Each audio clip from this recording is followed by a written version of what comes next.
Have you ever been sitting on a plane, maybe looking out the window at the wing, and had that little voice in your head ask, is every single piece of this giant machine working perfectly right now? Well, what if I told you it doesn't always have to be?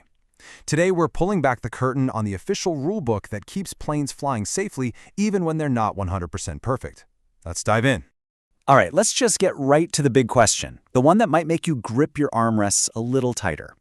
Can a commercial airliner, full of people, legally and safely take off with something on it that's, well, broken?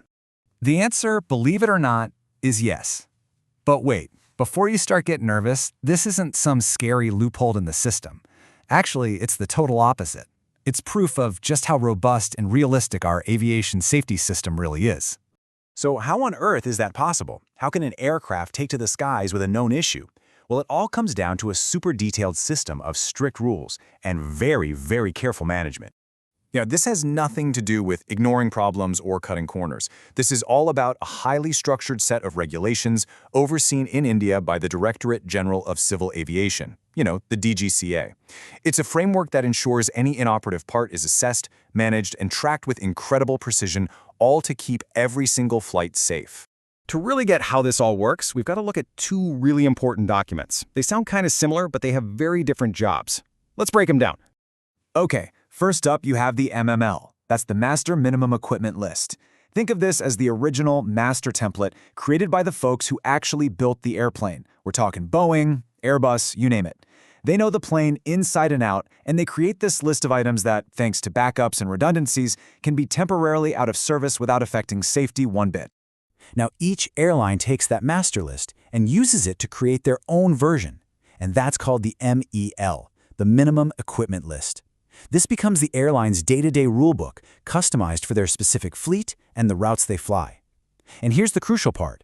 They can't just write it and start using it. It has to be rigorously approved by the regulators. So just to make it super clear, the MML is the big generic guide from the manufacturer. The MEL is the specific customized rulebook for the airline. And there's one golden rule here. The airline's MEL can be more restrictive than the manufacturer's MML, but it can never, ever be less restrictive. But what's just as important is what you won't find on this list. We're not talking about things that are absolutely essential for flight. Things like wings, engines, or landing gear. Those are non-negotiable. And it also doesn't usually cover passenger convenience items. So, the bottom line, straight from the official DGCA rules, is this. If a part is critical for safety and it is not specifically listed on the MEL, it absolutely has to be working. Period. No exception. Okay, so just because a plane can fly with an issue doesn't mean it stays broken forever. Not even close. The moment an item is logged under the MEL, a strict, non-negotiable clock starts ticking. And India's DGCA is crystal clear about this. Every single item on that MEL gets assigned a specific repair category, and each of those categories has a hard, legally mandated deadline. There are no extensions, no "we'll get to it later." And here's how that clock works. You've got 4 categories. Category A items have a unique time frame that's spelled out right there in the MOL. For the rest, the clock starts the day the problem is logged. Category B items, they got to be fixed within 3 days. Category C, 10 days. And Category D, for the least critical stuff, they have 120 days to get it sorted. The whole philosophy here is to fix things at the very first chance they get. This system makes sure that planes aren't dispatched with multiple little issues that could somehow interact. It's not a passive to-do list, it's an active, urgent, must-do list.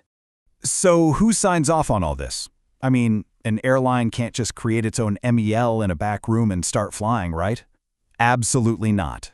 It has to go through a serious approval process. Literally, every single line item, every procedure, every limitation in that MEL is put under a microscope by the DGCA. This makes sure that the airline's plan isn't just following the rules, but that it is, above all else, safe. And that approval process is like a gauntlet. First, the airline submits their proposal. Then, the Airworthiness Office tears it apart from a maintenance and engineering angle. After that, a flight operations inspector, usually a very experienced pilot, reviews it from an operational, in-the-cockpit perspective. Only after it passes all of those checks does it get the final stamp of approval.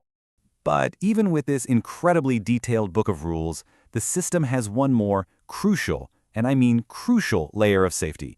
the human beings on the ground and in the cockpit. So, whenever an MEL item is actually used, a very clear procedure kicks in. The maintenance engineer has to officially record it in the aircraft's technical logbook, they have to tell the pilot directly, and the control for that broken system is literally marked or placarded right there in the cockpit, so the crew is always aware of it. Now listen to this, because this is huge. It's taken right from the regulations. It means that even if the ML says a plane is technically okay to fly, the maintenance engineer standing right there next to the plane has the final authority to say, nope, not today, if they believe it's unsafe for any reason. And that ultimate authority extends right into the flight deck. The regulations give the pilot the exact same power. If the pilot isn't 100% satisfied that the aircraft is safe, they can refuse to accept it. End of story. The pilot has the final word. That human judgment is the ultimate safety net. So, when you put all of these pieces together, you've got the manufacturer's master plan, the airline's custom rulebook, those strict repair deadlines, the tough approval process, and finally, the ultimate authority of the engineer and the pilot. What you get is a system that is designed for safety from the ground up. And let's not forget the core philosophy of this whole thing. The ML exists to permit a safe takeoff. It is explicitly not a tool to lower safety standards just so a plane can limp over to a repair base. Safety is never, ever compromised. So what's the big takeaway here?